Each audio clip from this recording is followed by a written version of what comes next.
Hi, welcome everyone, and thanks for joining us and for your participation on this spiral journey. I'm Carmelle, and I'm here with Linda Wojcik, and normally we're also here with the jolly Geri Jones, who will be joining us later in the conversation when she can. Hello, Linda. Hello, Carmelle. There we go. Today we're going to focus on the sharing and the conversation. We'll be getting to the bottom of and releasing resistance and reactivity. But before we get going with that, we want to get started and begin with a few moments to center and collect ourselves, and maybe even tapping along with the following words to harmonize our alignment with the intention of our gathering here in this program today and on our personal spiral journeys afterward. So close your eyes if you like, and take a cleansing breath along with us. You can tap on your EFT points, or you can just gently tap over your hypothalamus on the upper chest area underneath your collarbone. And we'll take another breath. And relax your body and find your perfectly comfy position. Our intentions in this moment of now are to find and hold our presence and focus in love, allowing, and in ease and flow. We are in knowing and trust that all is well and in perfection now. And our outer reality experience more and more each day reflects the joyful adventures that living and co-creating in love is really what this is all about in the Time Reality platform of self-discovery. As we relax now, and release any internal dis-ease and untruths, we know the joy-inspired doing follows in graceful ease and flow, and we allow our lessons of expansion to unfold in delightful and surprising ways. We breathe in this intention now, and we exhale and release what is not in alignment with this gathering of love, joy, and inspiration together. So we're going to breathe in once more, then release, and continue to relax in this gentle breath work as you listen to today's prologue. My relationship with the world begins with my relationship with me. Think of someone in your life who is fearful, controlling, and in reaction. It may be a father, a mother, a sister, a brother, a friend, a mate, or some outside authority. Questions you're going to ponder in your observations and experiences with these entities, whom are indeed reflecting your own self-image and unfocused presence for the purpose of your own expansion into your fully awake and aware eternal essence. And those questions are, what is their real intention? And what are they afraid of? When you take time, just a moment, to truly understand this person or entity, you're taking yourself out of the reactive pattern. Instead of reacting to them, you're understanding them so that you can realign your presence and decide what you are really wanting for yourself. So take a moment to ponder this. When your parents or someone in your close and influential relationships are hurting you or were hurting you, and you can pick one particular relationship that may be causing you to hold yourself out of alignment currently, and you know how you're truly feeling when you think of them. Feels good, feels bad. There's your indicator. Which of these 6 basic needs do you think they're after? Certainty, significance, variety, love or connection, growth, contribution. What did they think was necessary to meet that need? What were their own limitations? Why were they so limited? And what were their real intentions towards you? After you thought about this and taken notice of your own feelings as you thought about these beings and situations, return to your own presence and knowing that you are the creator of what you're experiencing by what you believe about yourself, the rules of engagement you prefer to participate in, and what you allow based on your self-image and beliefs. When we allow these situations and events into our reality by holding them to be true, our most primary question then becomes, am I worthy of love? The minute we even ask that question, we introduce doubt, as if we had to be something to be worthy of love. When a child is born, what makes them worthy of love? The fact that they exist, the fact that you exist, all creatures and all beings are worthy of love. Nothing more is required. Right now, we are many mothers and fathers, brothers, sisters, lovers and mates, partners and friends, here, now. And we are listening and participating in a conversation that is being intentionally directed towards self-recognition and acceptance as eternal, multidimensional creator beings that are the love, embodied in multisensorial, multidimensional now presence. Together, we are taking full responsibility for how we feel and think about our own selves first, and we are learning to release our untruths as we ask for help when we are in need of reminding and holding the hands of our other selves when they are in need of reminding that I am. And I am the love. So thank you, everyone, for your participation and focus. And I'm welcoming you all in for conversation. So who has a self-love story to share? Call number is 646-716-4598 if you want to call in. And until we get to the callers in a little while, I want to thank Linda for joining us and thank everybody out there for joining us in the chat room, etc. Linda. Yes. You've been working with others in this process for many years, and you've got lots of stories. And, fascinating. Everything's there exactly when you need it. And today, the experience I had with a client is absolutely perfect for your topic. Not surprisingly, of course. Yes. Actually, I talked with this client yesterday for her, and I was supposed to talk with her today for her son. And from yesterday, where she was at this wonderful, peaceful place with her little girl, and they were laughing and playing while we were working, and the joy that I felt with them was fabulous. And today, when I called her for her son, she was in total trauma. I said, what happened from yesterday to today? And her trauma was all based around a bag of shrimp. And I kid you not. And it all based around a meal she had to make on Sunday, or so she perceived she had to. And her husband was being kind enough to bring a bag of shrimp home for Sunday's dinner. And lo and behold, it was the wrong size.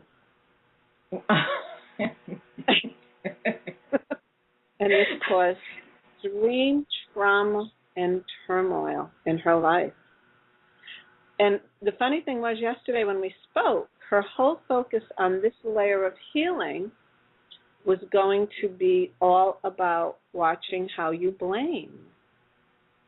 Right, the finger pointing. Oh, my goodness. Yes, yes. In her face. And the resistance to be able to own her part in it, which was all, it took an hour of talking and being compassionate and being kind to help and understanding her husband's role in it, whatever that was, trying to keep it separate but understanding it.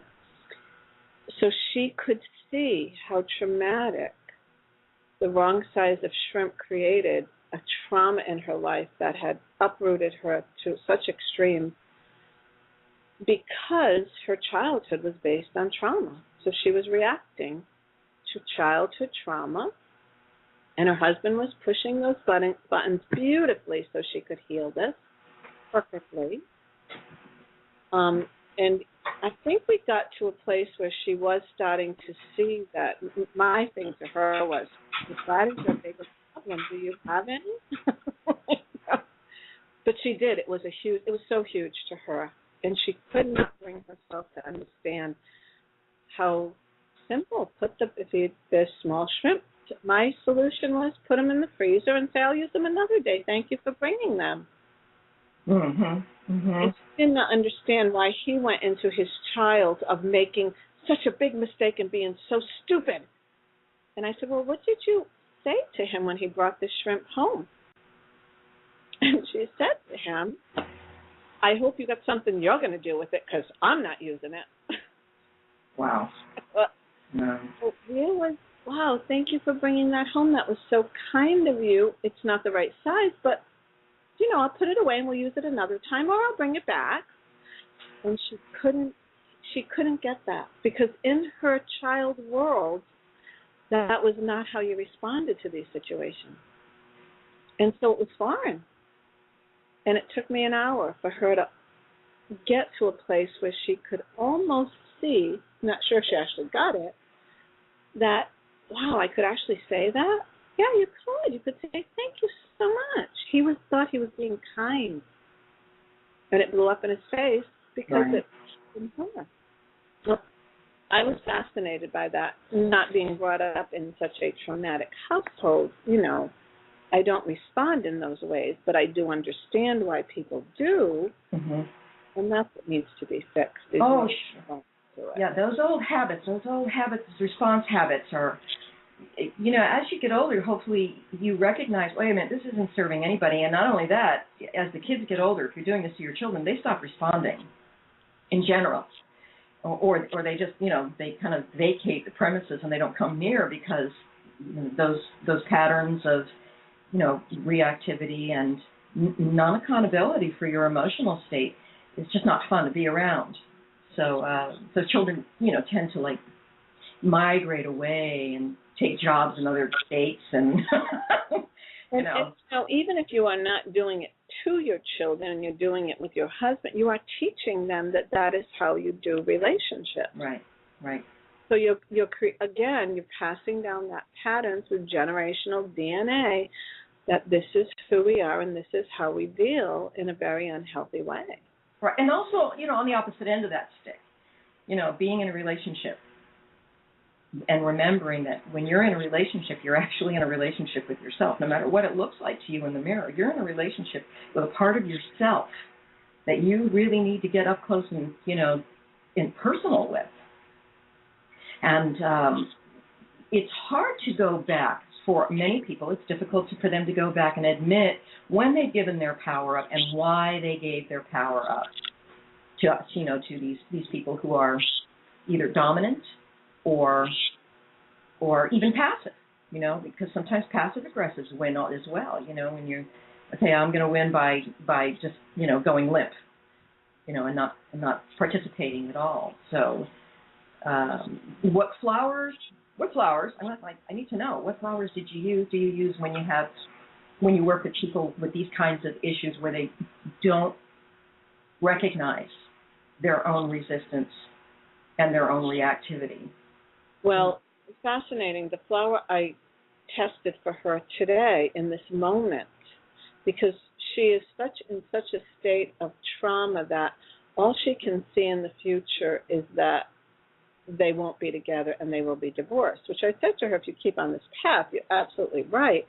However, because you're putting all your what if energy in the future, your fears into the future, you are not focusing on the joy of what's right in front of you and that beautiful little 2-year-old who just wants you to love her and play and have fun. I was trying to get her to bring this back, to own her stuff so she could, what do I want to do right now to have fun? And separate your husband right now. Let him do what he does and figure out how you're going to play in this moment with this beautiful little girl you have. So what I wanted her to do was take 100 drops of aspen. And that's a lot of flower energy. But I wanted to ground. Aspen is a fear flower. The what if, they worry about everything.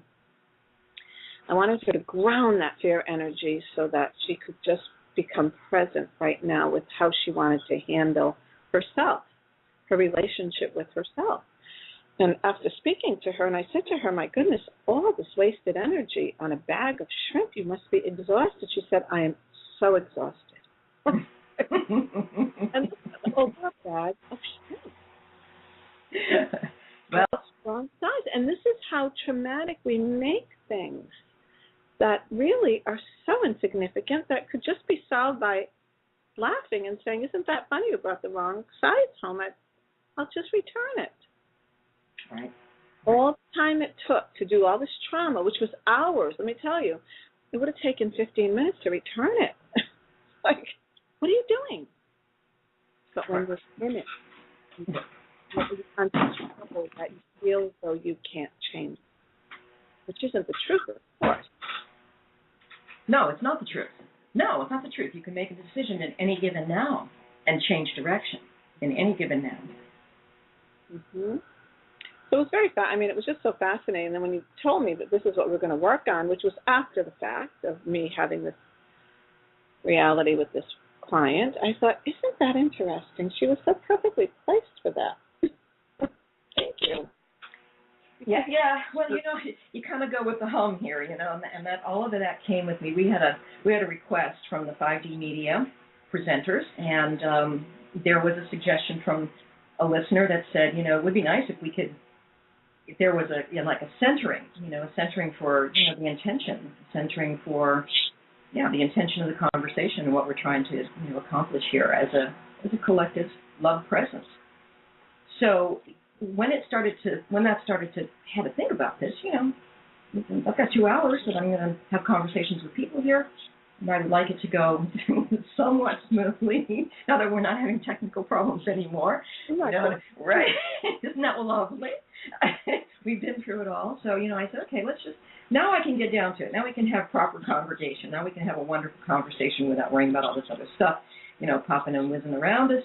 And that was my turmoil. It was like, for me. Now I know everybody was experiencing that, but for me, new to working with this particular system, that was my drama. That was my turmoil. And I think I handled it pretty well. I mean, I found myself giggling at what was happening, going, I can't do a damn thing about this. This is ludicrous. So whereas before I know that the person that I used to be would have been completely totaled with the whole distraction and unable to get myself completely back on track again or to have any kind of an intelligent conversation or a train of thought. So as I got it together this morning and I said, okay, well, let me just make some thoughts and have some thoughts about this. Yeah, we're going to do a meditation. And I sat there and did some breathing for a few minutes and worked through that. And then I said,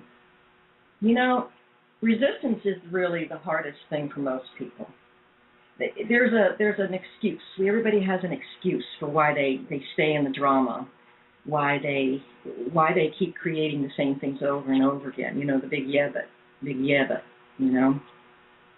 And so we found I have a clip that we're going to play in a little while with Bob Newhart that I posted on my website and I just love. And we were out on the boat yesterday with Geri, who I hope joins us in a little while with Geri, and we were having normal conversation of presence and love, and just a lovely day on the boat. Thanks for taking us out, and we had beautiful weather. Everything was just humming along. It was awesome. And every once in a while, a conversation would come up, and we would find ourselves talking about teaching and sharing, and assisting, and being assisted, and we would start laughing and say, "Stop it," when we did the yeah, but stop it, And so we're going to play that in a little bit, but there's a point where you just have to stop. If you're having pain and you're the one having pain, and the guy bringing the shrimp is not having the pain until he gets poked, with the anger, but he's humming along, and then somebody else is having issues with a very simple interchange. You have to stop and think, where is this really, really coming from? And how much pain do I really want to swim in before I allow my joy to float across my face here, and I grab it and I smile with it. But that's such a great point, because I think in healing, what I've watched with vibrational healing, all of us, no matter what level you're healing at, you have to go into that hole, whatever that hole is, so you can actually see it, feel it, hear it, taste it, use your senses to recognize it for what it is. And once you can recognize it and own it, that's the opportunity to say, but I don't have to do it this way. I don't have to. I can actually dig myself out of this hole and make a different choice when I get to the top, when I can take a breath again. Which is all I was trying to get my client to today, is to take that breath to say, I can see what I did in this. And I kept having to tell her, get away from what he did, because that blame was so strong, which is the excuse. The blame and the excuse are the interchangeable energy. And, you know, when we're little and we play tug of war with a rope, you have to remember that we are taught that the first one who drops the rope loses. So we're bringing that pattern of belief into our adulthood.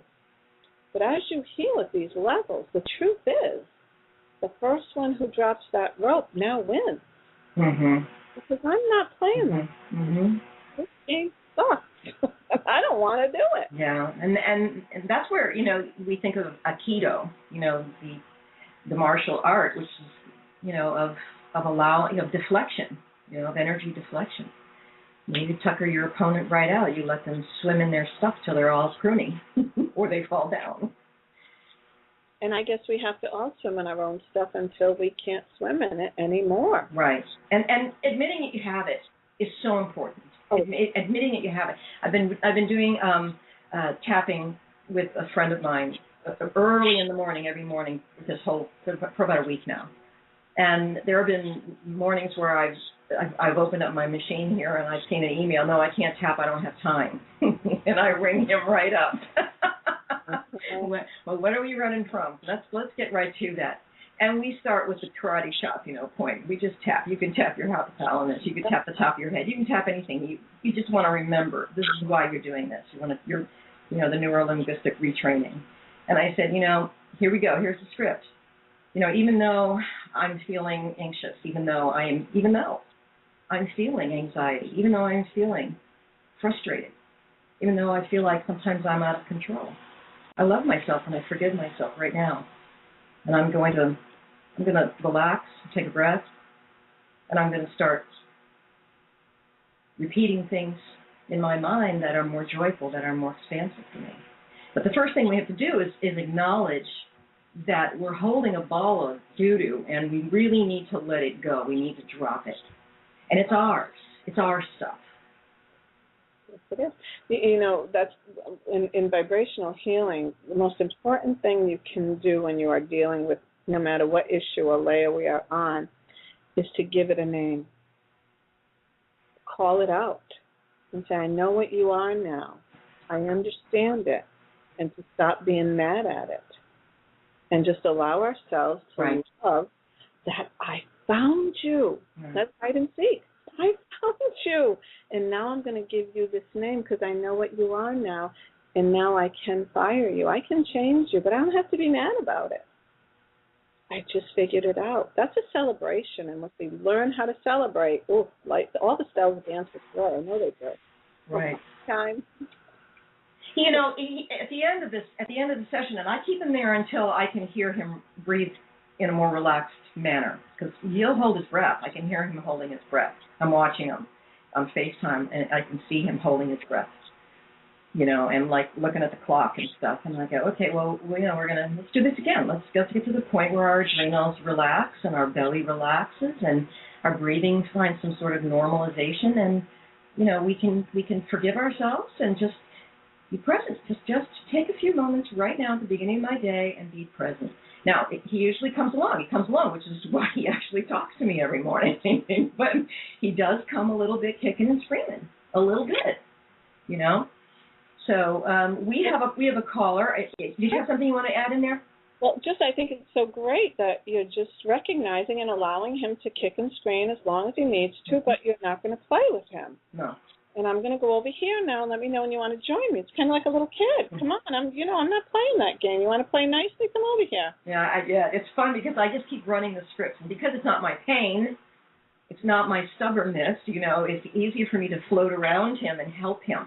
It's easy to just, and not do it for him, but to just keep repeating out loud the positive affirmations and the acceptance of the recognition that I've been carrying this around and, you know, it doesn't feel good and I can make a choice right now. Yes. We have a caller on 484. And I'm going to bring you in now. Thanks for calling. Hi. Hi. How are you? Who's this? I'm Maureen. Hi, Maureen. Hi, Maureen. Hi.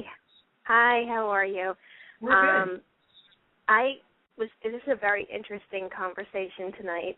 I've spent a lot of years with trying to understand of how to love yourself. And I've been doing it for almost 4 years now because someone pointed out to me that I didn't love myself. But it's so, like, when you begin that, you're like, I don't even know what that means. Like, of course I love myself. Everybody just starts at that kind of base. And then when you begin to really, like, question yourself and go through it, as you were saying, you have to go through the whole thing. And then one day when you really do begin to love yourself, it's like, wow, you know, this great big light bulb goes on and you're like, oh my God, and you just really, like, everything is just bright and great, and then you fall back every now and again, and then you have to come back, but you know, like, if you can just walk around and like what I used to do for other people and listening and caring and wanting to help take care of, I can now do that for me, you know, right. And so right. and I realize there that I am responsible for me, and that's where it really kicked, that this is me, I do it. Nobody else can do it for me. That's right. That's right. That's wonderful. Question for you. You said there was all that was said and this light bulb went off. What was that moment of that light bulb that went off for you that you saw or tasted or felt or whatever sense you got? I guess, yeah, what it was is that I used to have to just kind of sit with myself for a long time and just say the words like, I love you. I used to do yoga, and while doing yoga, I would say, oh, I love you. I love you. And then one week, it was a feeling was attached to those words. I felt it inside of me, love. And like you would have every once in a while when you would be really happy, you know, but this I felt, and I could gauge it because I used to always look at pictures of myself and be like, I don't like that picture. I don't like that picture. And then all of a sudden I could look at myself and I saw myself totally different, same pictures. And I would be like, oh, you look good there. Look at that, you know. And I also began to see me for who I am. Like, you know, I didn't have this image in my head of what I should be. I began, and that, like, it all fell in line. I just accepted me for who I am, no matter what. I stopped trying to change me.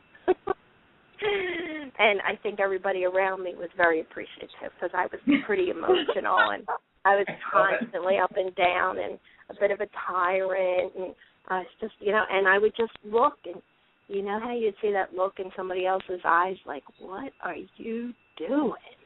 Mm-hmm. But you just couldn't stop yourself, you know, and I would just go, I don't do that anymore, and it's nice, you know, and so I don't get those looks anymore.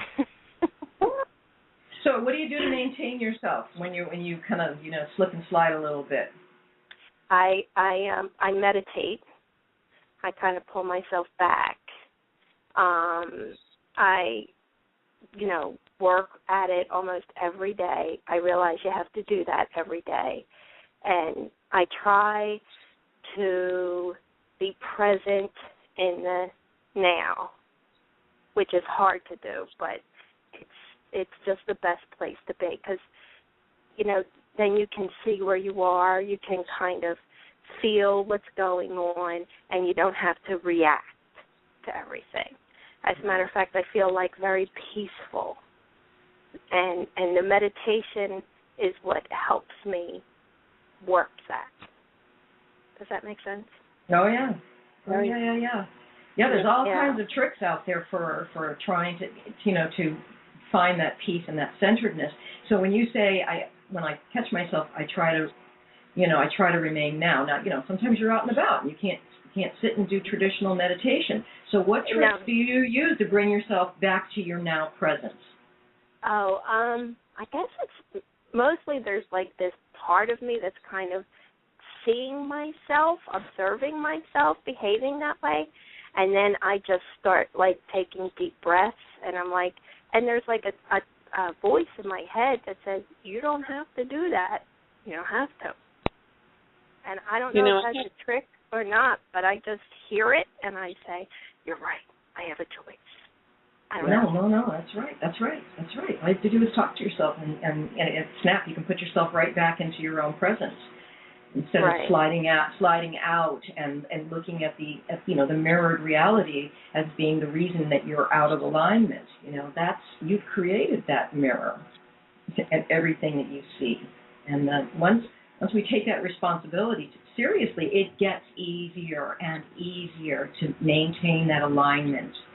Because as you expressed, there's an expansion even in your own body. When I'm feeling really good and I'm doing the things that make my body feel good and cooperate with my joy and my desires to create, I feel an expansion like around my belly and my adrenals that I haven't felt steadily for most of my life. I'm only in the last few years learning how to get there and hold it and really hold it, and lately even more so. And doing that, the things that I'm creating come to me, or the things that I want come to me faster and faster by holding that presence. So that's like the kiss on the forehead. Your reward for staying present is getting the things that you really want quickly, Well, these shows have been fantastic, and they really are very timely, and it's just like, for a long time I would be like, I don't know what I'm doing here, but this feels right. And then when listening to your shows and hearing everybody, I'm just like, wow, this is what has been, like, almost every week. I'm like, yeah, that's kind of what's happening. So you guys have been such a guiding light, and to help everybody to, understand what's happening and be okay with it and actually move forward with it. Because, like I said, I live in a very traditional household. I have 4 kids and a husband, and they're all grown. But, my daughter's getting married in a month, and we've just been crazy with running around. And I'm not that crazy person. I am sitting in joy, and I'm so happy most of the time with everything that's going on that I just am like, oh, my gosh, I could be totally different. Like, that's how I look at things sometimes. And everybody's going crazy. I'm just like, I don't have to be crazy. I don't have, and it really is, like I say, it's a Chinese menu, and I'm going to choose happiness and joy. Every time, like when I'm feeling cranky, and I say, oh, you can choose happiness and joy, and it works. You know what's interesting though? I do slip back into the patterns of the old negative and the thoughts that come through, and you're like, oh, no, that wasn't right. So I started singing like a song in my head to help me, like, get over that feeling. And I just say, like, the one song I heard on your show was I Love My Life. Mm-hmm. And I was like, oh, that just goes in my head, and I did that this week. And it really lifts you up. Mm-hmm. Yes, it does. You just don't sink down into that, and so it's been great. And you guys have been fabulous, and I don't want to hold up the phone line, let somebody else come on. And no, there's no rush. We're all very relaxed here. There's no rush. Don't worry about that. I want to say something love too. I had the power of our voice and what we speak is everything, and we know that, but practicing it is, part of our challenge to be in it.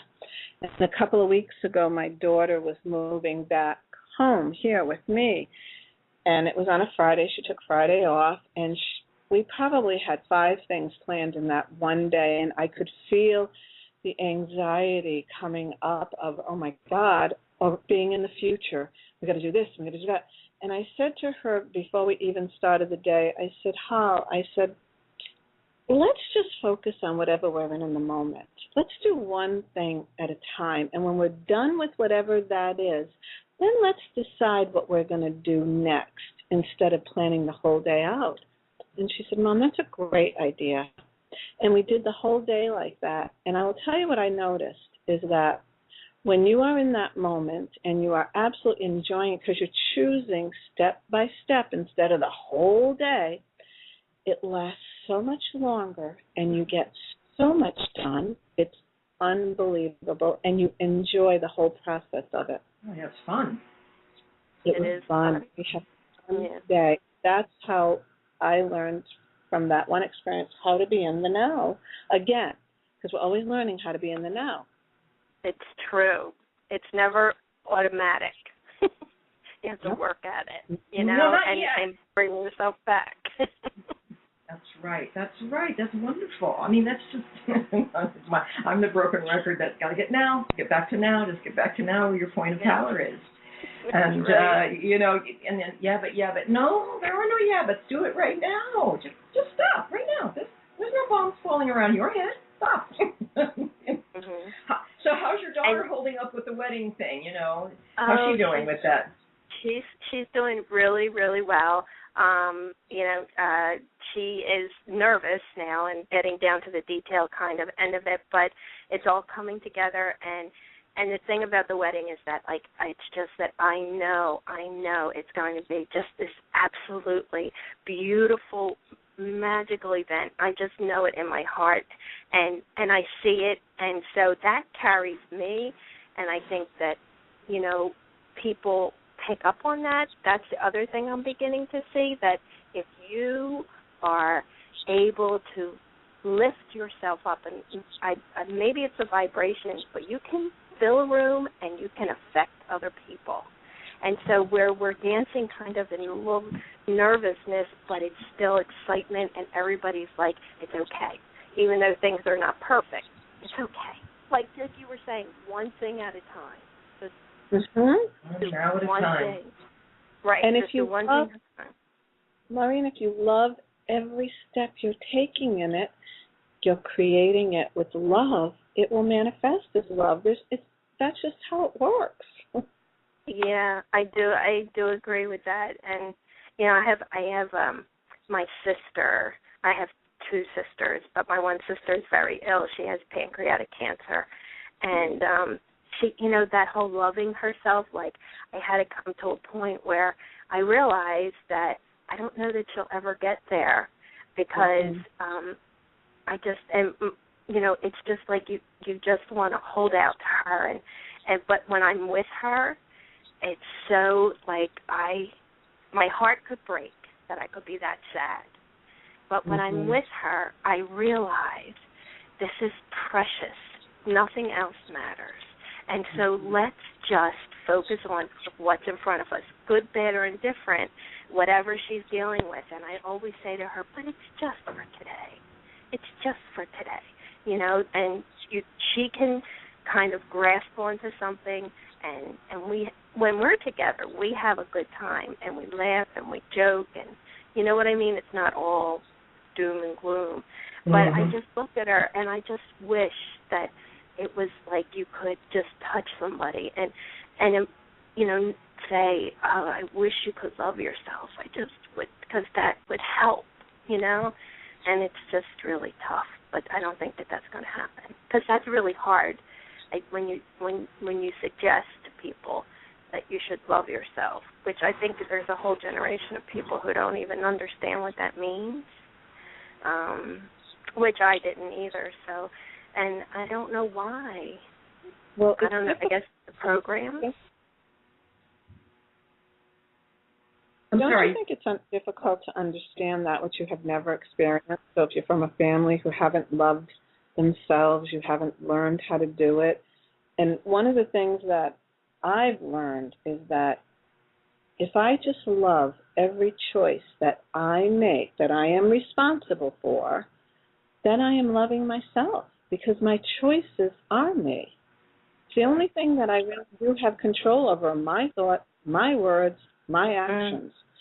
So if I'm focused on me loving my thoughts, my words, my actions, and not focusing on what everyone else is doing, then I'm bringing the energy and loving. It's interconnected. That is true. That is true. That leads to choice and responsibility. Yeah. Yeah. Yeah. It's in a simple form. Just love your choice. And if you're not loving it, change it. We're free to change a choice. See, that we're not taught that we're free to change a choice. If you made that choice, you have to stick with it. Why? Right. I don't like it. I changed my mind. It's a powerful thing to say. I changed my mind. But what are we talking a little? Don't you that's a commitment. You have to do it. No, let's not do that to children. Let's let them say, really, if you don't like it, you don't have to do it. It's okay. But we're free to change. It's so true. It's so true because I spent a whole lifetime telling my children, you have to do this. You have to do this. And in the past couple of years, I spent so much time that you really don't have to do that. You know, and my son turned to me the other day and he goes, I can't believe my mother's telling me this. You know, like, you really don't have to. But that's and it's a little freeing. We're choosing to. We don't have to do anything. We're choosing to. What do you choose? Right. Once you get to the truth, it's so freeing. Let's free ourselves, please. Yes. Yes. That's the name of it. Be free, and be now. Be now and be free. Yes. Yeah, it is so true. And you just want, like, the love is like the most important thing. I do get that now, and the love of yourself is probably the greatest way to release it, to just let it flow out, because when you love you, you automatically just flows from you out to everybody. And you don't even have to work at it. It's just right there. Very infectious. That kind of energy radiates, just like negative energy radiates. You can walk into a room and people are going to, if you're having negative energy, they can feel it now, especially these days. The frequencies in the collective are rising, and everybody's becoming much more sensitive. They're becoming much more telepathic and more transparent because they're telepathic. The telepathy level is rising. So, the bullshit tolerance is really very, very low at this point. You can smell a lie as it's leaving somebody's mouth, and these are things that are helping us to learn to trust our own hearts and to also own our own accountability and what we think we're participating with. You can't fool them anymore. You can't really kid them anymore. It's pretty easy to spot it. So you might as well play in love where the joy is and where the sharing is and where the expansion is. Again, what feels good and which feels better. So we had a conversation last week a little bit. We touched base on when we're trying to grow and I just want to make a side note here. There's an electrical storm that's passing by, and I have the switchboard. So if it crashes, I'll get up as quickly as I can. But I'm watching the lights get closer and closer to me. So I just didn't want to disappear without anybody knowing what was happening. So we were having a conversation about, about taking that responsibility. And when we catch ourselves in our own untruth, our own lie, and then we start making excuses on top of it all because, we pile more junk on top of it. And somebody in the chat room said, digging ourselves a hole trying to deny our truth, It's really so much easier to just stop and go, I was a goofball. No, I really didn't mean that. That was just ugly, or I really didn't mean that. I don't know where that came from. Forgive me, please, and let's move on with the next topic.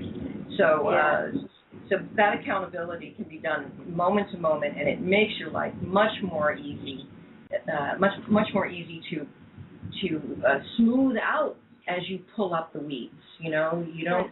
Yeah. They're not giant weeds anymore. They're just little ones. Especially if you look at them as, this was just a little. That's just something I'm thinking, and I can change my mind about this right now. As a matter of fact, I probably should, because it's getting me into a snarl here emotionally.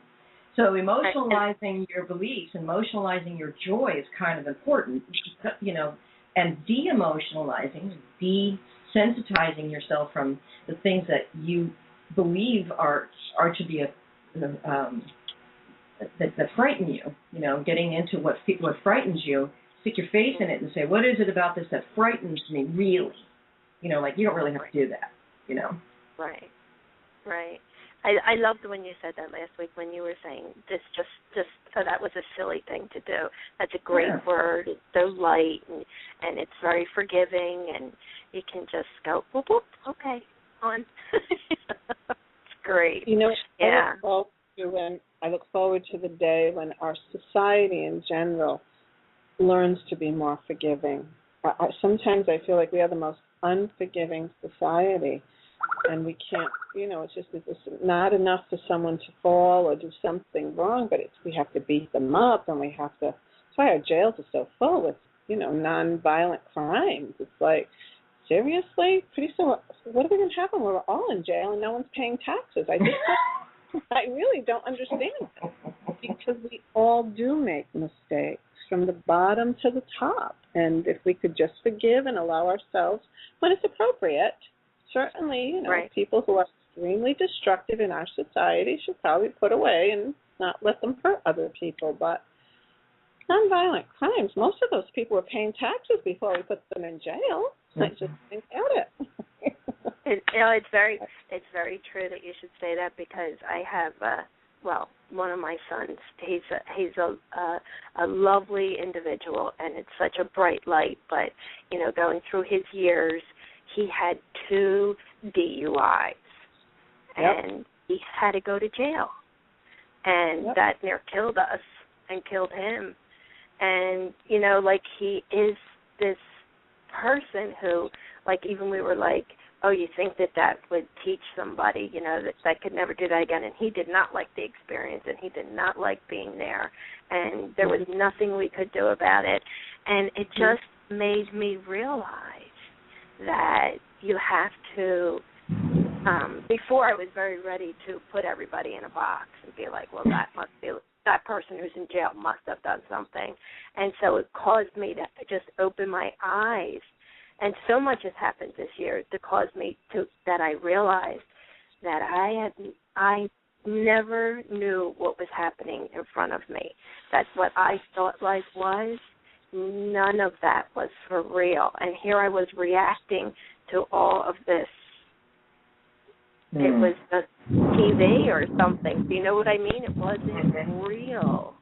And so that, and now, I feel so bad because there's so much shame attached for him, that the way that I try to just deal with all of it is to just keep telling him I love him. But, gee, that's the same thing. You talk about loving yourself. So, I try to tell the kids, and I try to just keep saying, I love you, I love you, I love you.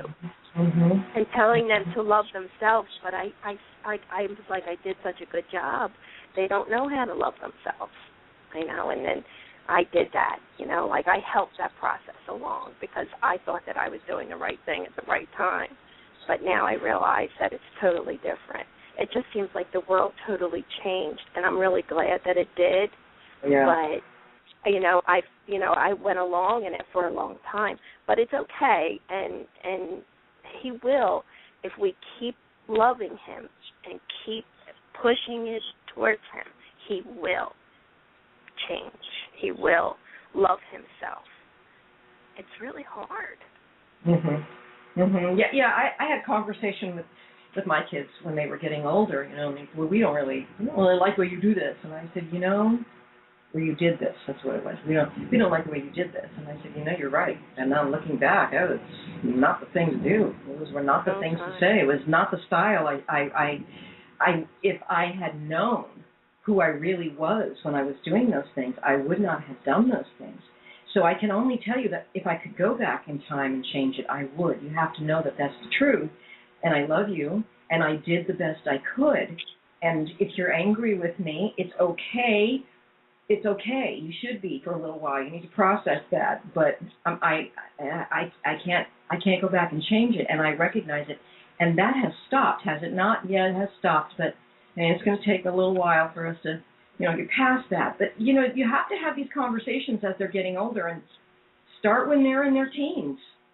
Because first of all, teenagers know everything, and they're supposed to have that attitude because they're trying to figure it out. They're trying to really taste the reality for themselves and find their way.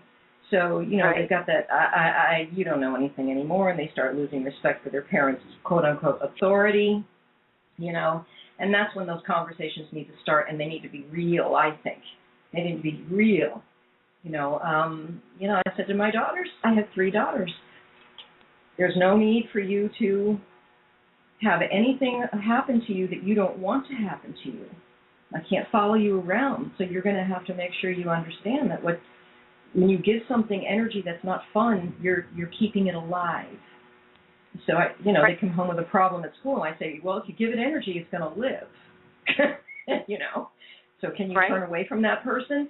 And, most of the time they did, but there were, youngsters who were testing those boundaries of relationship and how they have been observing it on television and in their own homes, etc. And some young man grabbed my youngest daughter by her butt in the hallway.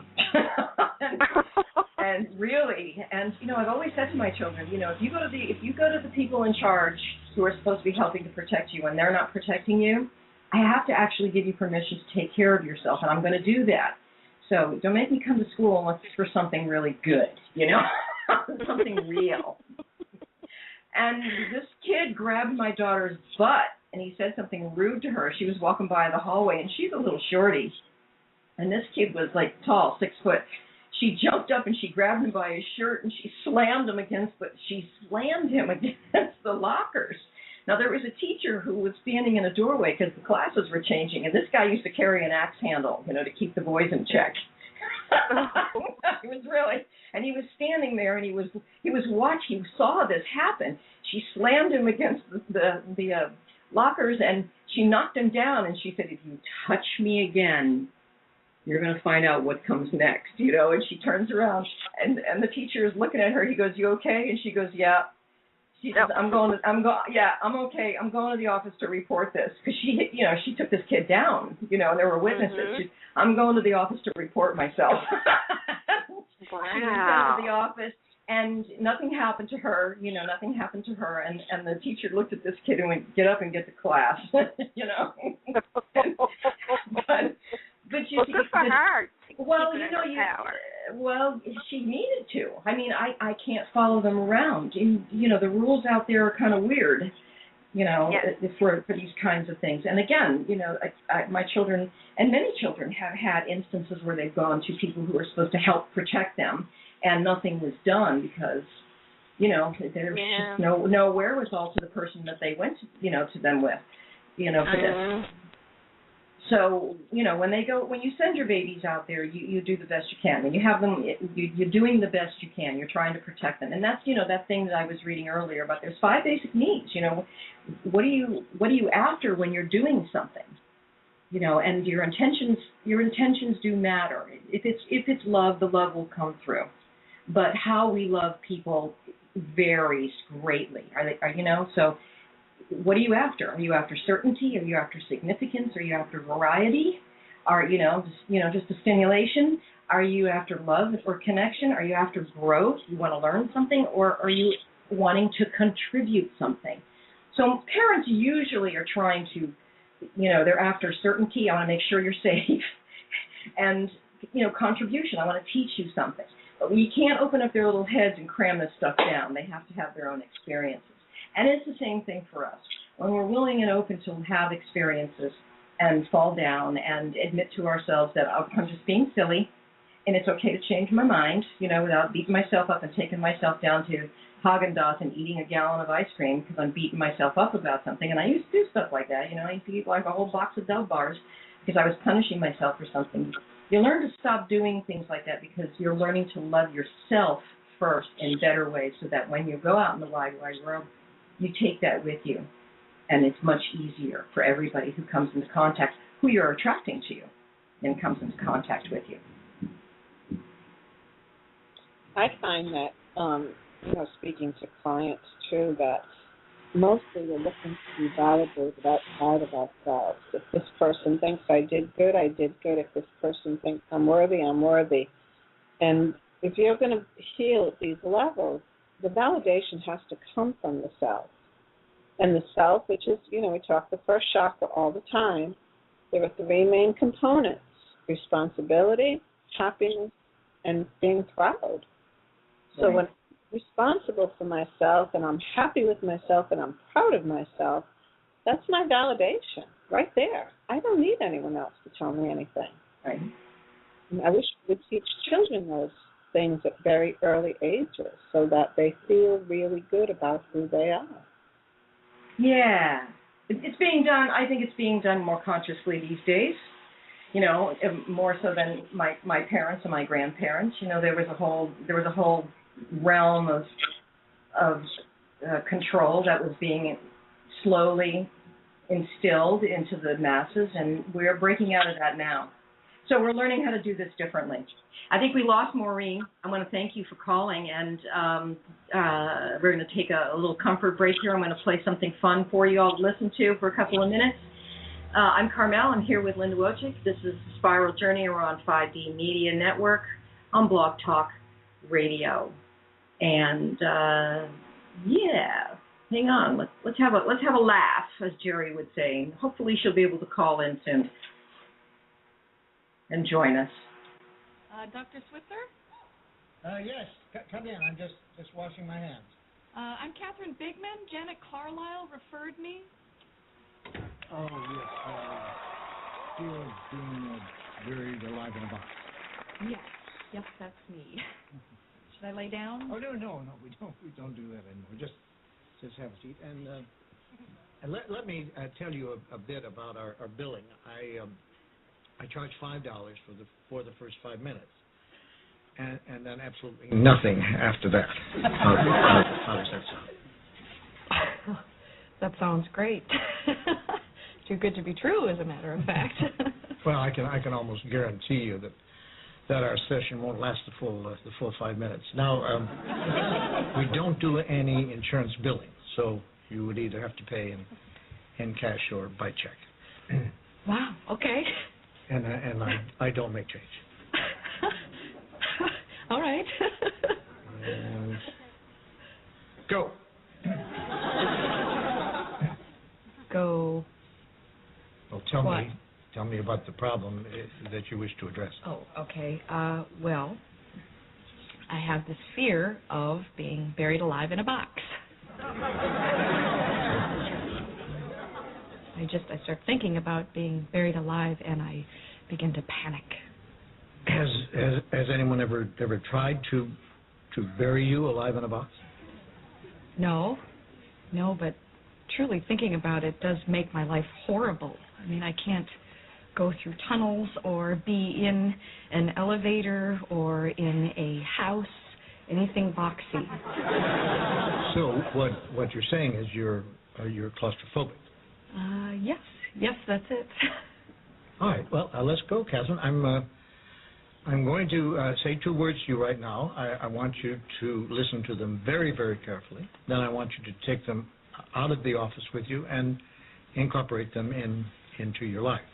Well, shall I write them down? Well, if it makes you comfortable, it's just 2 words. We find most people can remember them. Okay. You ready? Yes. Okay, here they are. Stop it!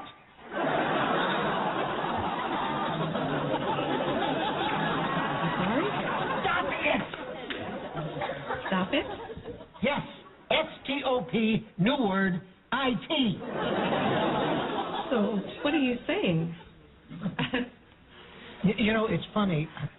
I say 2 simple words, and I cannot tell you the amount of people who say exactly the same thing you're saying. I mean, this is not Yiddish, Catherine. This is English. Stop it. So, I should just stop it. There you go. I mean, you don't want to go through life being scared of being buried alive in a box, do you? I mean, that sounds frightening. Then stop it. I can't. I mean, it's been with me since childhood. No, we don't go there. Just stop. So I should just stop being afraid of being buried alive in a box. You got it. Good go. Well, it's only been 3 minutes, so that will be $3. Actually, I only have a 5, so. Well, I don't make change. Then I guess I'll take the full 5 minutes. Fine. All right. Well, what other problems would you like to address? I'm bulimic. I stick my fingers down my throat. Stop it! Nut of some kind? Don't do that. But I'm compelled to. My mom used to call me fatty. No, we don't go there. But I've been having these dreams. No, we don't go there either. But my horoscope did say. We definitely don't go there. Just stop it. What else? Well, I have self-destructive relationships with men. Stop it! You want to be with a man, don't you? Yes. Well, then stop it. Don't be such a big baby. I wash my hands a lot. That's all right. It is? I wash my hands all the time. There's a lot of germs. Yeah, don't worry about that. I'm afraid to drive. Well, stop it! How are you going to get around? Get in the car and drive, you kook. Stop it! You stop it! What's the problem, Cap? I don't like this. I don't like this therapy at all. You're just telling me to stop it. And you don't like that? No, I don't. So you think we're moving too fast? Is that it? Yes. Yes, I do. All right, then let me give you 10 words that I think will clear everything up for you. You want to get a pad and a pencil for this one? All right.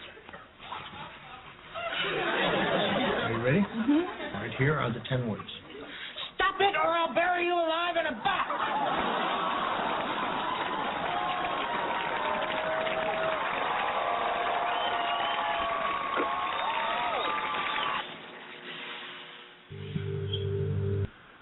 Dr. Whitaker? Yes, come in. All right. That was Bob Newhart, a very famous skit that he did with, I can't remember the name of the actress. I'm sorry, but you can find that on YouTube if you search Stop It with Bob Newhart. Funny stuff. And it's true. Those are one of the skits that make you laugh out loud. Yeah. It's just so true. Just stop it. So, yeah, you find yourself saying, I used to say that to my kids. And when they get switchy, what are you doing? Just stop it. Bob knew how before you knew it. Yeah. That's easy to say, right? They say, oh, yeah, it's easy to say from your side of it. Well, it is easy to say. It's easy to do, too. Nowadays, it's much easier to do. So I want to thank everybody who's been in the chat room, keeping company. That's really nice of you. And we're open for more conversation regarding finding ways to take responsibility and for your presence and getting yourself out of the resistant mode. And that's number for calling in is 646-716-4598. This is a Spiral Journey. I'm Carmelle, and I'm with Linda Wojcik here. Also, if anybody would like to call and speak with Linda regarding flower essences and healing, if you'd like to speak to me about your personal timing at this time, we can entertain calls, personal calls for personal questions as well for this next hour on our program tonight. So, another thing I think that goes in line with releasing reactivity and responding is the intention we put behind things. And for Maureen, who's going through a wedding, I went through 3 weddings, but 2 with daughters, and both asked me to do a lot of things for them for their wedding, which I'm very, very happy to do. But I made a commitment and an intention with them, and I said it out loud. Speaking it out loud is so important. And I said, yes, I will do these things for you, but only with love. I will only put love behind it. And if I'm in a day where I am stressed or not loving what I am doing for your wedding, I will tell you that this is not a good day to do it, and we'll do it another day or another time. And I actually lived in that intention. And when I spoke those words, the girls knew that they did not want me to be doing it at that moment, and the next day or the next moment was a better time. And so once we put that intention out, it sort of formulates the energy and how much easier it is to follow that energy, because I've already put it ahead of me, and I'm just following what I have said. Right. And I thought that was very powerful, and I really enjoyed their weddings because of that intention that I put out there. So, Geri writes her beautiful poems that are uplifting, and they are, in essence, setting intentions. And I use pre-paving, and I work with people with tapping to try to get them to speak out loud the things that they're wanting, instead of muttering over and over, the things that they're trying to break from, they can have that freedom, they can have that joy and the ease and flow that life is supposed to be. But one of the things that I've been working on for the last couple of years is when you think it, speak it, create it. We've been saying that a long time. Think it, speak it, create it. The vibration of your voice and the things that you're speaking, the words that you're singing, those frequencies, particularly, now that the frequencies of the collective are so refined, and we're all so sensitive to them now. Saying things to people that are loving has an immense impact. Offering charitable emotions, it has an immense impact, and so does being negative and derogatory. We're finding that response falls flat. Again, like holding a pile in our hands that you want to just drop. Drop that kind of language, because it is very powerful. The vibratory frequency of the spoken word is wonderful when you have the gift, to speak what you're thinking. So, finding a way to find your voice, to speak the things that you're wanting in ways that are fun for you. A lot of people can't have conversation like this.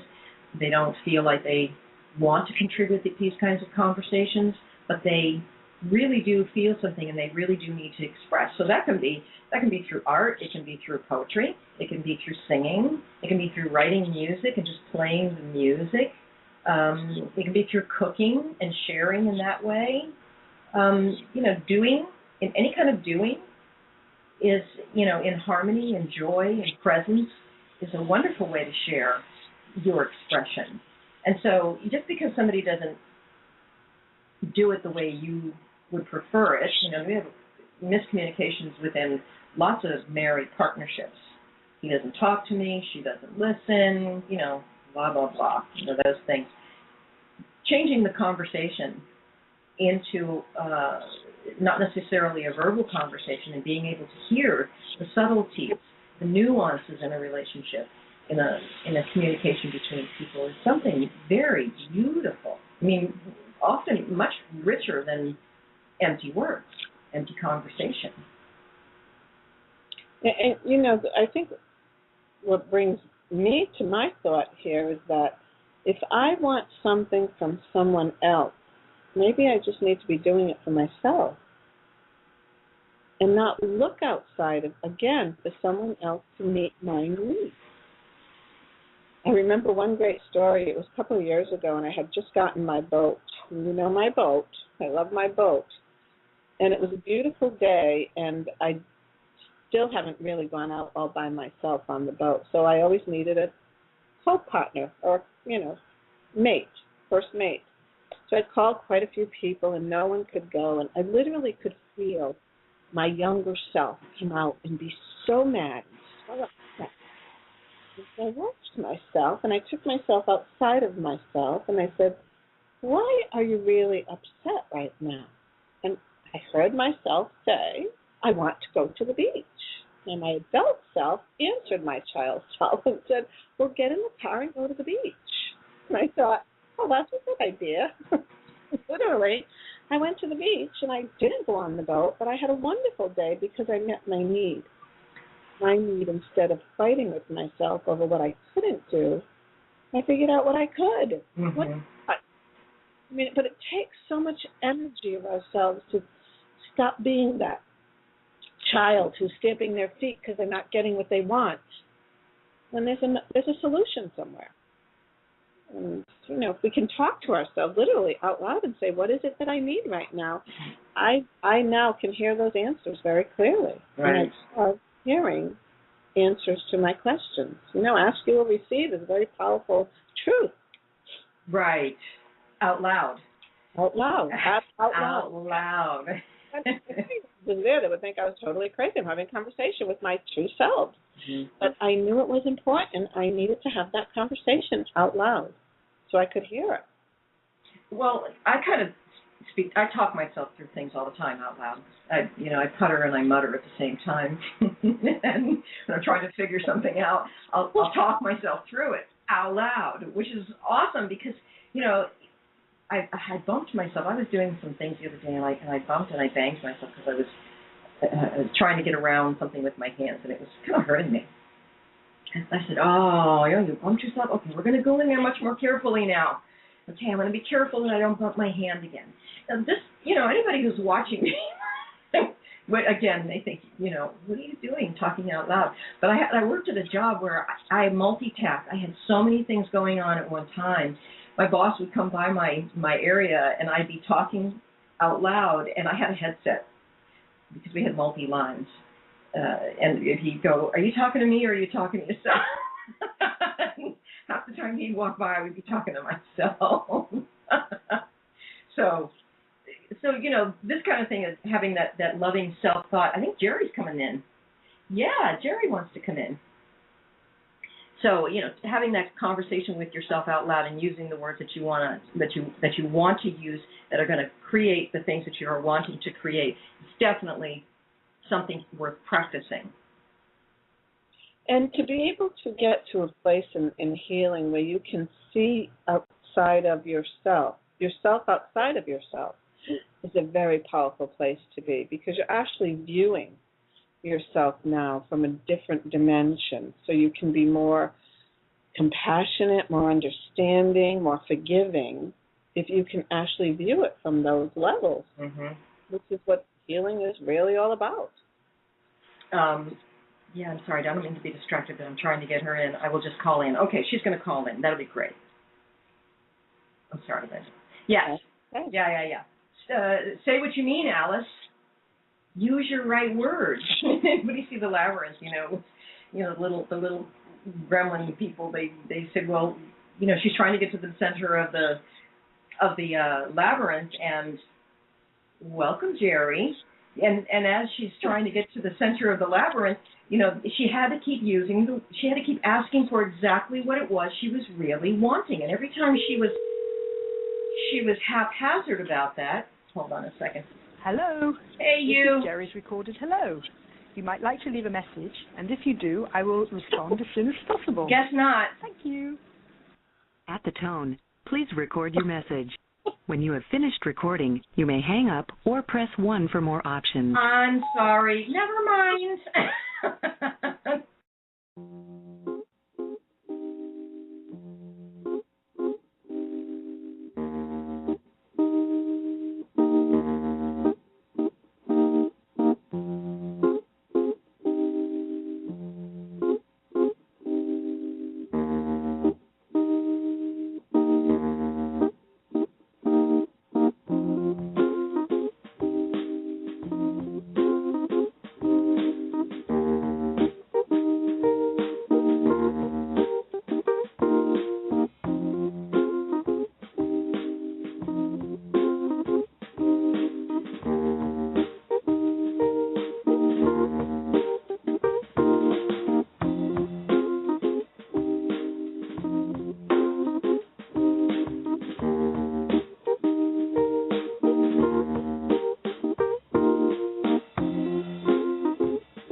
Hello. Hi.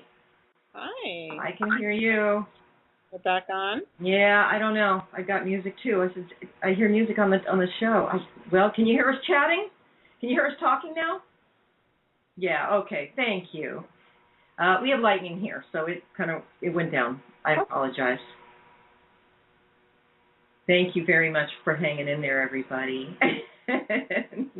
All right, I'm going to take Geri's call here. Hello. Oh, hi. Hi there. Hi. We had a little technical trouble. I had some lightning here, so I lost connection for a minute. But we redialed and all's good. How are you? I'm good, thanks. I've just got out of Toastmasters. I'm sitting in my little zip here. Great. It's good to have you in. We've been talking about all kinds of fun things today, finding our way through resistance and tricks and tools for, catching it back up and standing in our now. So what did you do tonight? What did you speak of this evening? I actually did a talk, and I told my story about trust and control that my dear friend Chippy taught me. And I didn't practice at all, and my talk was to be the project was getting comfortable using visual aids. So I brought in a bunch of bridles that you can put on horses, and I told my story, which I've told actually. It was on Judy's show, and I've never told this group this story about Chippy teaching me about trust and about not needing to have control. And I told my story, and I won the best speech prize tonight, which is really cool. Oh, wonderful! Yeah, it was really exciting to win the ribbon. Very good. So you had, you guys get like little points, and you add up your little points, and as you go.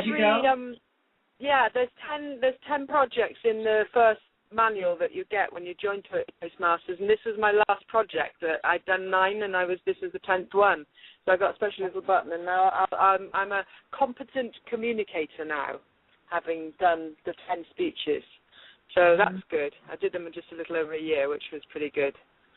So it was a good evening, and they were actually very fascinated to hear and see the horse bridles and all the various things that we put on horses to try and control them. And Chippy taught me that I didn't need to control him, so he wouldn't let me put the bridle on. Finally, I got brave enough not to put the bridle on. I put a bridle on that doesn't have a bit in his mouth, and I was perfectly safe because I could trust him, and he told me I could, and it was a really good story. So that is great. A good story. Yeah. Well, we played the Bob Newhart "Stop It."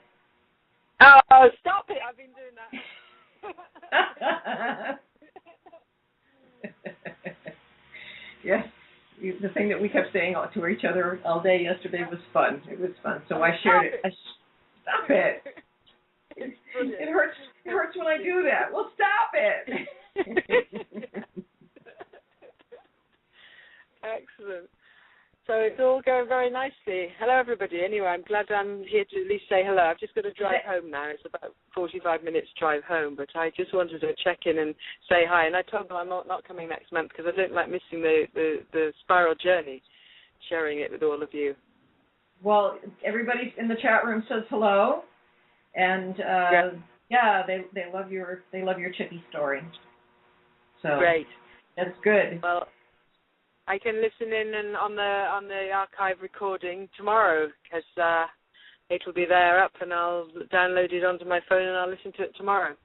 Yeah, that'll be great, and we'll chat again real soon. Yeah, we will. Okay, so I will talk to you all again soon, and have a great rest of the show. Yeah, thanks, Geri. Bye. Yeah. Thanks for calling in. Bye. Thanks so much, and cheerio. Cheerio. So, what were we just talking about? Speaking our truth and telling nice stories, right? Yeah, she brought up that trust word. That's a good word. That's the biggie that really gets in the way when we don't use it. We get in our own way when we don't trust that inner guidance, that divine wisdom.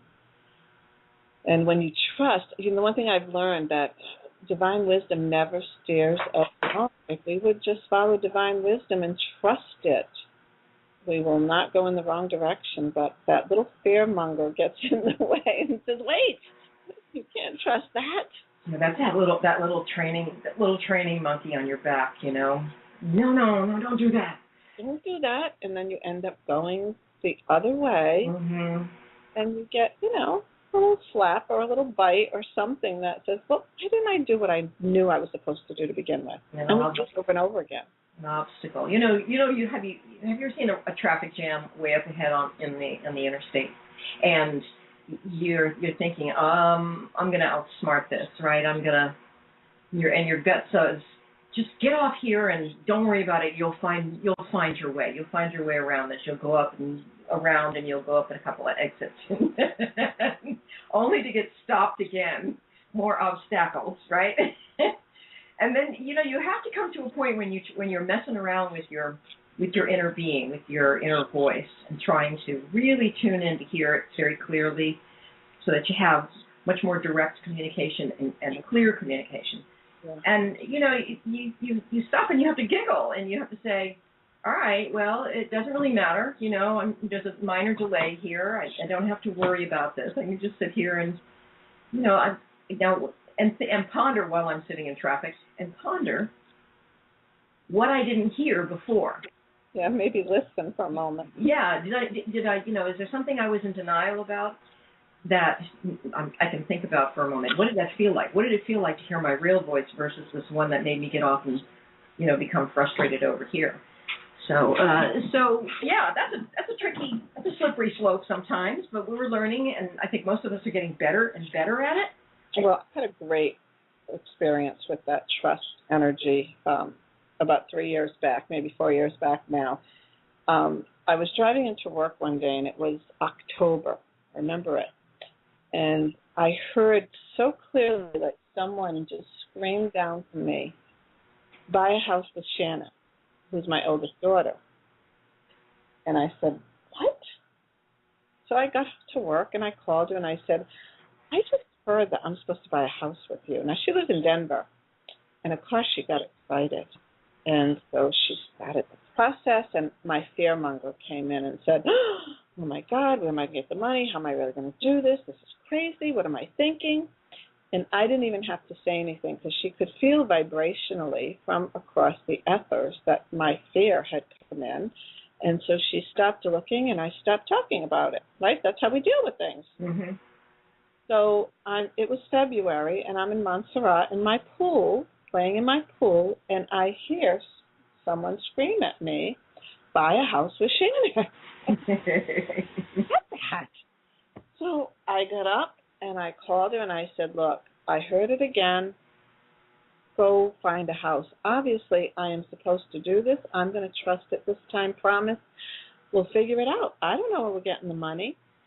But 3 months later, we bought a house, and I was in Montserrat, and she was in Denver, and we bought a house so that she could live in a beautiful home with my grandson that came a year later, which I knew was vibrationally was going to come, and they have had the home ever since. And, when you trust, it all does just fall into place. You might have to work it, but when you read that through divine wisdom, saying, go buy a house with Shannon, what? Okay. And it was very fascinating to listen to that energy and trust it all the way through to the end, to fruition. And best thing I ever did. It healed so much in our relationship. It healed her ability to be a responsible person, to take care of it. And it's been a wonderful, wonderful healing journey for both of us all the way through. So, I remember when you did that. Yeah. I remember when you did that, you went, I'm supposed to buy a house with Shannon, and and the miracles swirl around, and it all somehow manages to manifest itself. Well, I think it was all pretty much in play. When you're being told, ordered, it's all in place. Just go do it. Jesus, get out of your own way. Yeah. Like, okay, I will. Yeah. I did, and it was very powerful, and it taught me a lot about hearing those voices. And divine wisdom, people say, well, what is divine wisdom? Divine wisdom is not mental torment. It's not worry. It's not trauma. It doesn't haunt you. it talks to you and gives you a direction. And like I said, if you don't listen the first time, 3 months later, it tells you again. It's like, okay. Right. Or shortly after. You know, lately I've been starting to hear things coming. I can hear things coming. I'll think of someone, and a few days later I'll think of them again, and there'll be a little bit more of the picture, and then I'll get a feeling. It's not a sentence, and it's not. Sometimes I get yells. I get a holler, a full sentence. But most of the time it's a thought block. Yep. And it comes with emotion. So I hear, ooh, I thought about so and so. Oh, okay, I'm thinking about so and so. Okay. And then a few days later, I'll hear a little bit more of the story, and then before you know it, you know what's coming, and now you're just waiting for them to call or show up at the door, or whatever the instance is.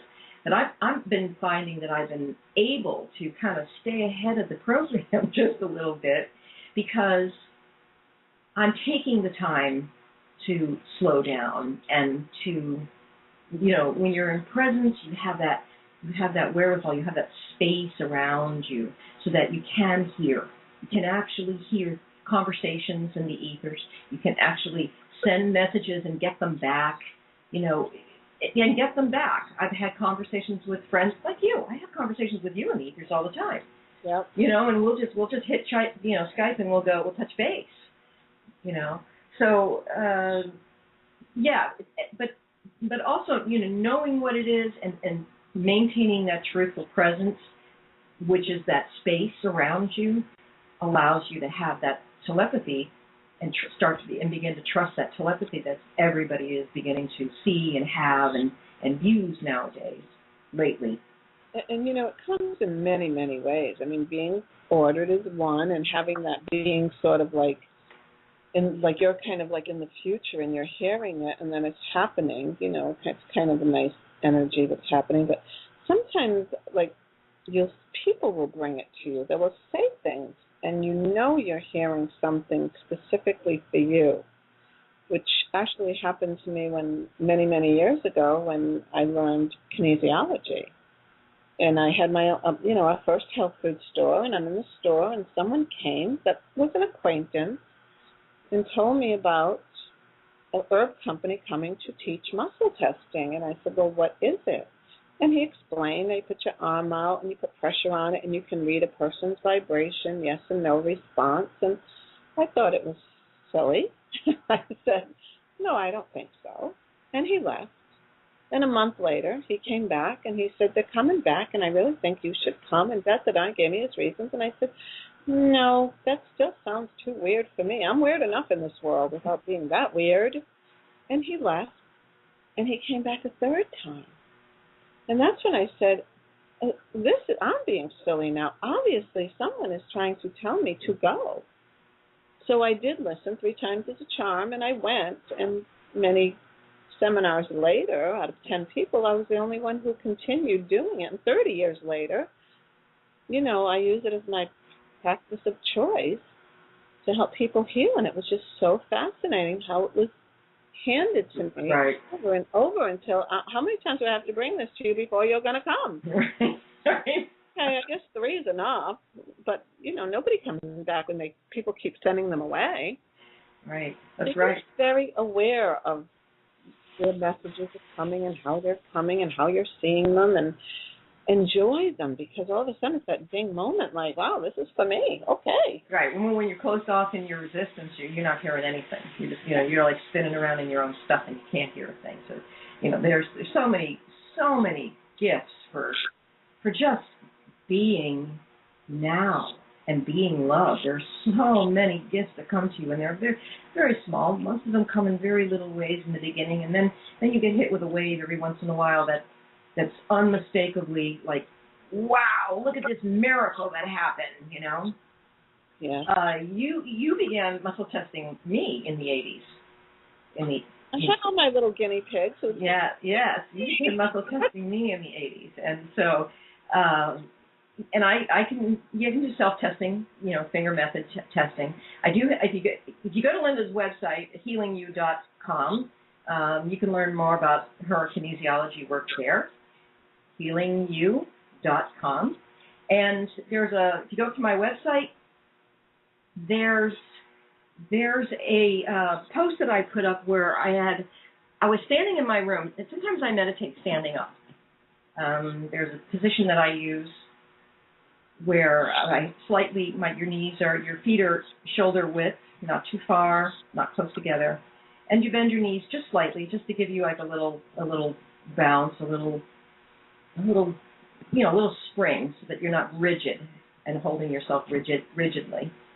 And I was holding myself in the sunlight in the window in my house, and I was just taking a moment to center. That's really mostly what I was doing at that time. And I fell internally into my awareness, my inner awareness, and slowly into a more willing meditative state. And I realized as my hands were hanging down to my side and I was standing in this, I call it the dancer's position. Anybody who is a dancer understands that there's a position where your knees are not locked and you kind of rock back and forth. You can float when your body is not heavy. And my mind started to drift. You know, when you're meditating, your mind starts to drift a little bit.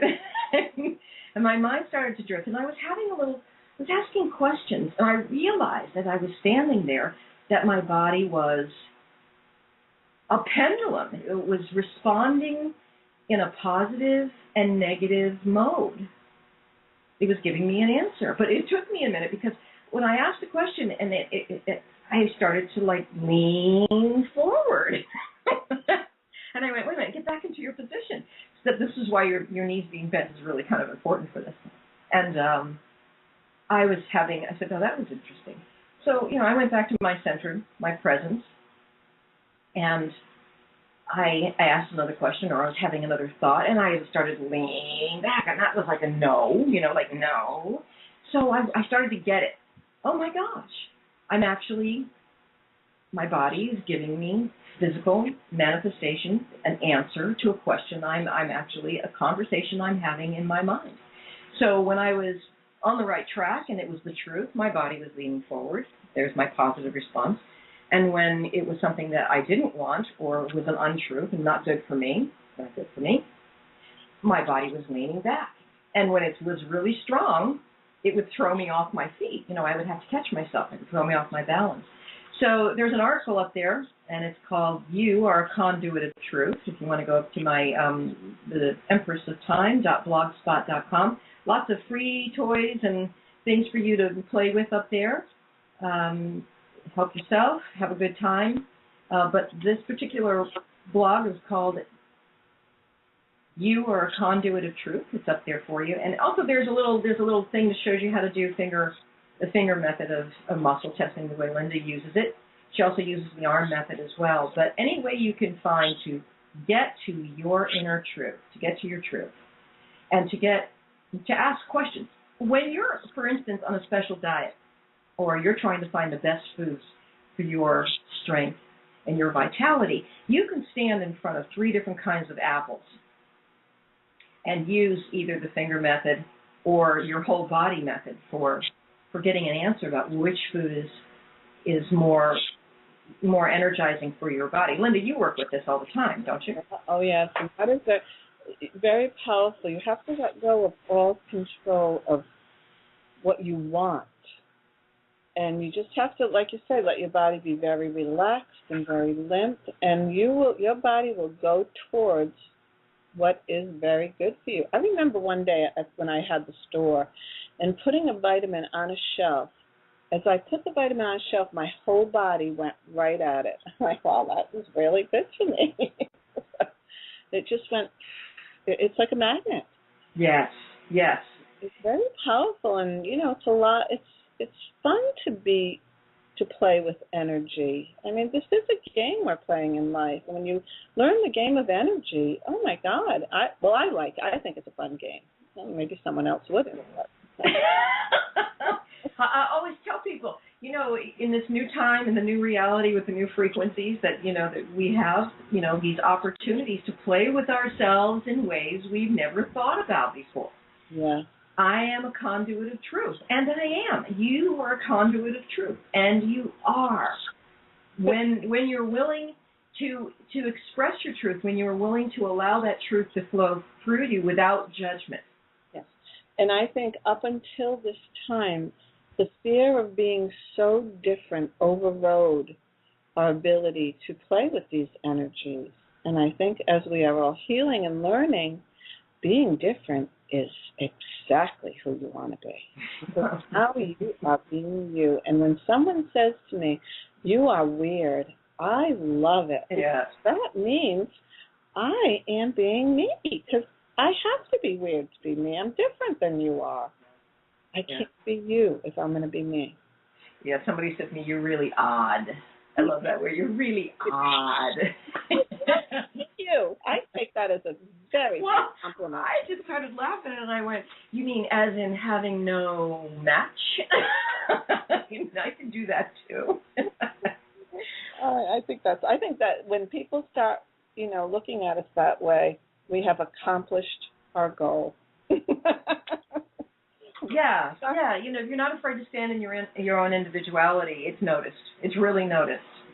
And people either love you or hate you, depending on how they feel about themselves, and how they're holding the external world, as their barometer. When the internal aspect, that I am a conduit of truth, that internal truth is where we need to be really focusing. If we're really gonna stream through our manifestational training, our creative manifestors. That's what we are. We're just creating things all the time. Nothing. The law of attraction never shuts off because we never stop thinking. Yep, and when we're there and we're watching it and we're knowing it and we start loving it and playing it and having fun with it, I don't see any attraction of hate at all. I see people who are going, "Wow, I want to do it. You're having fun. I want to play with it. Come on. Well, come play. It's not that hard, really. Mm-hmm. It's be different. That's all." Right. It's coming my way now, just so you know. I don't know if I'll get shut off or not. That's possible. Oh, okay. We'll try to get you back if that's the case. So yeah, playing with yourself and, using kinesiology to help yourself get through things that you're not real sure of, or you're still having a little bit of self-fear or, self-untruths that you're holding on to. You can get your way through it. You can get to the bottom of it. I was listening to Tony Robbins has changed his style of coaching, and he's working with a woman who's awesome. Her last name is Madanes, Madanes,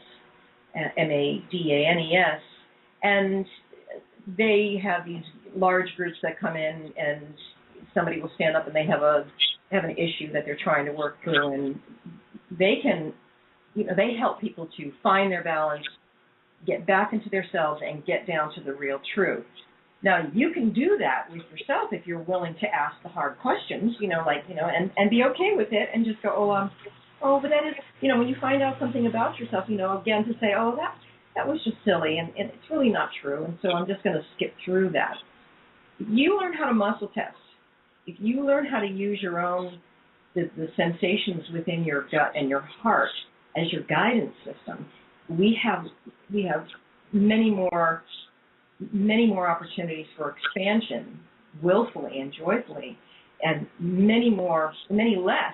much less adventures in the old junk and regurgitating the same old issues again. You come across your friends and they're looking at you and they're going, "I love you, but stop it." You're doing it again. "I love you, but you're doing it again." So you can actually have that conversation with yourself. I love you, but I'm doing it again. I'm going to stop that right now. Okay, I caught myself. And I think I hear from clients all the time that as you heal at high vibrational levels, you do catch yourself and you start to realize it's not a bad thing. Stop judging it, because you're learning that, first of all, I'm recognizing it faster and I'm able to get out of it faster. And that's exciting. That's not something to beat yourself up for. That's something to celebrate, because you are moving through things, and yeah, we're going to fall and we're going to get back up, because that's just what we do. Yes, that's what we're doing for now. That's right. And that's fun. I think it's fun. I actually, when I was going through the biggest shift in that energy, when I would fall, I actually learned to look forward to where I was going next. There's always a moment that said, "Ooh, you're catapulting somewhere. Pay attention." Like, okay, I'm ready. Take me there. Get me out of this hole, please. Yeah, and asking for that expansion out loud, is something that I do. When I find myself getting a little bored with where I'm at, this is really going to sound very bratty, but sometimes I say, I'm yearning for a little more data here. I don't know what it is, but I'm looking to know something more, and I want to be more expanded when I go to bed tonight than I am right now.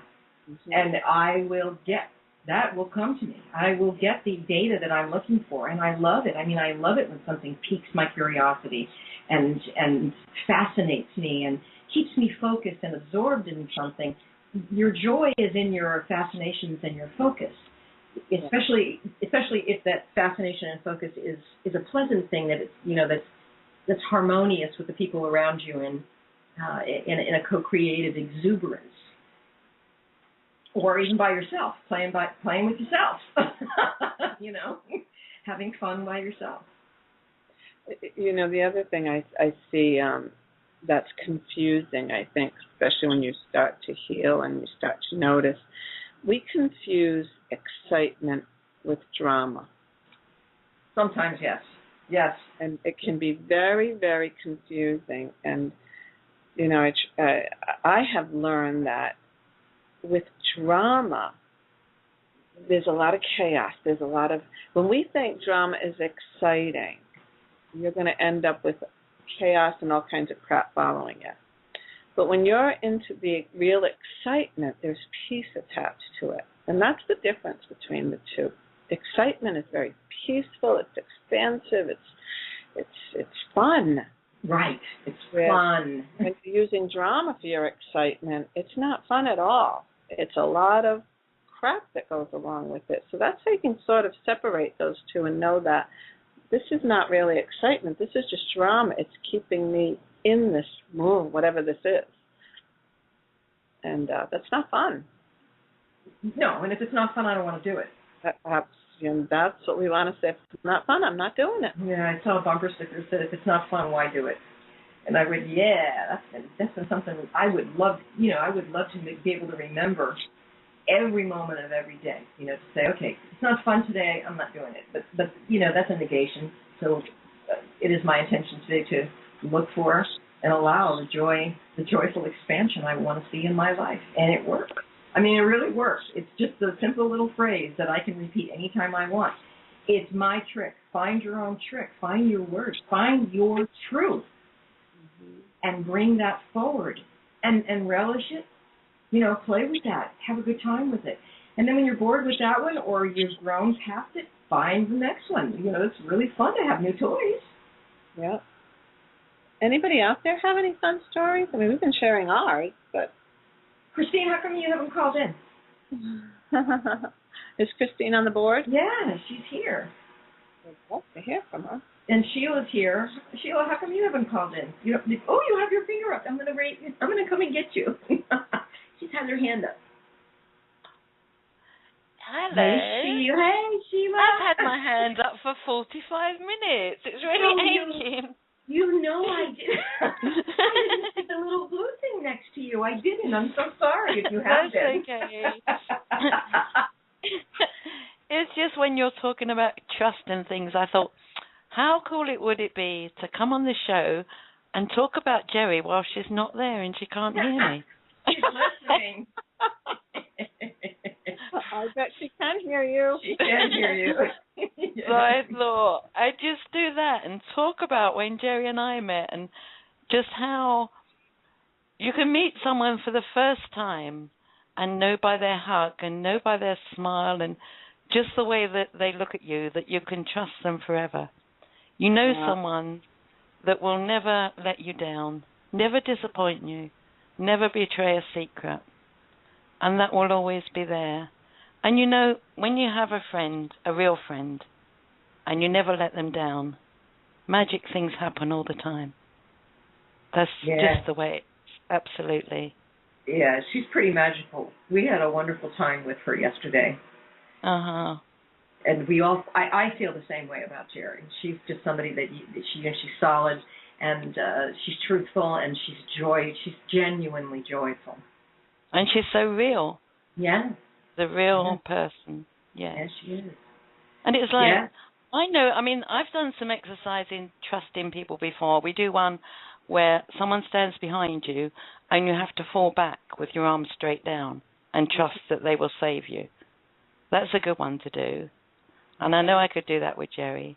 And another one is to pair off and blindfold someone and you lead them around the field, going anywhere while they're blindfolded. That's really good as well. That's interesting. I have a very, very good friend. We've been friends since we were 15. And she was in such a state with herself, I call it the agrimony state, that she would make plans. She could not commit. She really couldn't. She'd make a plan, and she just wouldn't show up. So I learned through life to never count on her. But if she did show up, it was so wonderful that she did. And we had a lot of friendship issues, as you could see. Why, right? Yes. And a friend of hers, who had been friend for a short time and was sort of deciding whether she wanted to be friends with her or not, said to me, when she found out we had been friends since we were 15, and I'm 60 now, she said, "How can you be friends with her?" I said, "Because I've learned not to expect anything of her. She is who she is." Exactly. When you know who someone is, yes. Yeah, and I love her. She can't be anything else right now. Mm-hmm. And so it's wonderful when you can find someone that's always there and trust that. That's not the norm. Usually. You can find trust in people, but how deep is that trust that you have with a very special friend? That's the difference, really, isn't it? Yeah, and you know what? I trust this person wholeheartedly with my children, my life. You just can't trust she's going to show up. And that's it. You don't plan around it. You plan around it. Right. And again, you said that you were a dancer. Yes, Sheila? No, I'm not a dancer, no. I danced when I play the drums, but I don't usually dance. I'm not a dancer. Using yourself as the pendulum or the trust factor. Yes, I do that. I go with the flow completely and don't mind what I'm doing. I just trust that what I'm being guided to do is the right thing. That's what I do. Yeah. Oh, who was the dancer? Christine was the dancer. Christine's the dancer, yes. No, I danced with the drums when we had the weekend, but because I've always worked with spirit, I've always trusted that what I'm guided to do is the right thing. Mm-hmm. So how do you hear your inner guidance? Yes. How do you? I'm sorry. I didn't hear that properly. What did you say? How do you hear your inner guidance to guide you? Oh, it's many different ways. It's not one thing. It's sometimes it might be just a feeling. Sometimes it might be I get I just want to walk into a store and look at a book. Sometimes I'm walking along the road and I look at someone, and although they're not speaking to me, they say the words that I've been waiting to hear. Sometimes if I'm really, really, I don't know what I want, but I want to know if I'm on the right track, then I always find a feather in a place where it's not supposed to be. So it's many different ways. It's never just one thing. You have to use all your senses. That's right. It comes from all directions. Exactly. Do you feel that comes with that trust as well as you start to develop these, that you start to trust more and more with all these different ways? I mean, I've always been like that since I was born, since I can remember, but that's what I taught people to do, yes. You just have to trust. And the best way to do that, actually, the best way to learn about your energy, about trust, about what psychic or spiritual abilities you have, is to go to class and practice. Because everyone's doing the same thing, and nobody thinks you're being silly. Nobody's going to say to you, oh, that's wrong. And it gives you the confidence to learn that when you say something, it is right. So that's the best thing to do, is just go to workshops and be with like-minded people. Very powerful. It's fun. You know, it is talking fun. about, it's always fun.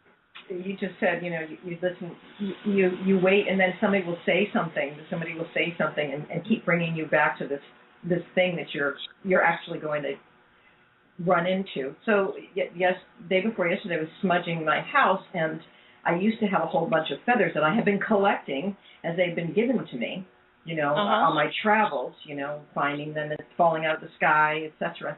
And I said, I don't know where those feathers are. So I just used my hand and kind of fanned it at the height. But I thought about the feathers. Okay, so then we were out yesterday, and we were at the beach, and these two women were walking by, and both of them had like a fistful of feathers. And I said, oh, wow. You collect feathers. And then you just said, and feathers again. And I went, something's coming. Now I know something's coming. A lot of people have feathers, yes. I can tell you a quick funny story that I told Geri while we were away about things that are given to me by spirit when we're in workshops. Would you like to hear that? Sure. We got a couple minutes, yeah. Oh, I'll leave it if you've got a couple of minutes. I'll do it another time. Now, you just finish up with the show. Well, okay. I'll expect you back next week now to tell your story. I would love to hear that story. Yeah. Okay. Yeah, we've got about 4 minutes left. Yeah, so, you finish up now. Thank you very much. I don't want to. Thanks, Sheila. Thanks for calling. Yeah, I'm so happy. How do I put my hand down? I don't know. I'm going to help you. I'm slowly figuring out all the little whistles. Thanks, Sheila. Bye. It's always so fun when somebody calls. I really enjoy listening to other people and their stories and what they need to share, and it's fun. Yes, and that's what Blog Talk and Call-In is all about. You know, live chat radio is all about. It's about sharing. It's about communing. And I really appreciate all of the programs that are here on 5D with all the calls and the regular callers who keep us happy, you know, and bring us fun things every week. Sheila and Christine, and you know, so this is really great. Everybody in the chat room. There's always so much to learn and, you know, to hear, and it's fun. Right. It's a collective experience when we're out there in time. And so, do you have any announcements you want to are you doing any workshops or anything? You know, I do. They're coming up though, like in late September, and next week I will announce them.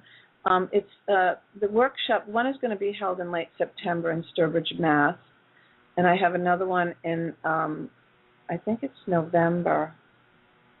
I'll get the dates. That's going to be in Mason, New Hampshire, and it's all. I teach about the chakra personalities.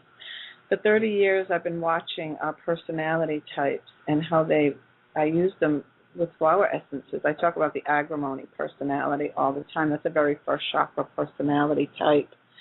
So, you know, I've been studying them for so long, and I finally am ready to write the book. But I do teach the class because I'm a much better speaker. It's just easier. I use my voice. I'm a fifth chakra personality to the max. But it's a very, very inspiring, enlightening class that connects you to, and you see all your family and your friends and yourself in these personalities. You start to realize there is a divine purpose of why we're here and what we're doing and why we're doing what we're doing. And it's like the numbers. It's a guidance system. Right. Definitely a guidance system. It doesn't force us to do anything, but it certainly helps to guide us along the way. Sure. I'll get those dates for next time. That'll be really good. And, next week, Geri will be back with us. Yeah. And we're going to continue on the spiral journey. We expect everybody to give us a call, bring friends, have a good time with us, and I'm going to start the outro at this point. I don't have any announcements for this week, but you know, on the 5D Media Network here, woo, there's something for you every night. So check the website at Blog Talk Radio, in 5D Media, Blog Talk Radio. Thanks for joining us, everyone. Thanks for calling in, and we'll see you all next week. Bye, Tom. Bye, Linda. Thank you very much for coming. You're welcome.